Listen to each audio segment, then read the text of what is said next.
На ова што го кажа колегата, само да подсетам на последниот извештај на Европската комисија, токму во делот за заштита на животната средина, каде што строго се препорачува инклузивен и транспарентен модел на одлучување и диалог со невладиниот сектор. Кажете ми, некој, зошто ние оставаме да се случуваат протести? Всушност протестите се последица на отсуство на јавна расправа.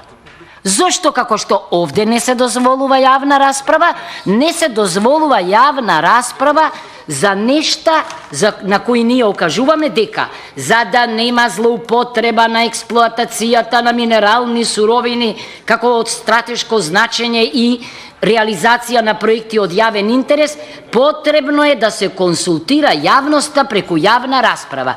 Мене ми треба одговор од представникот зошто смета дека не треба да има јавна расправа. Еве аргументи да ми даде.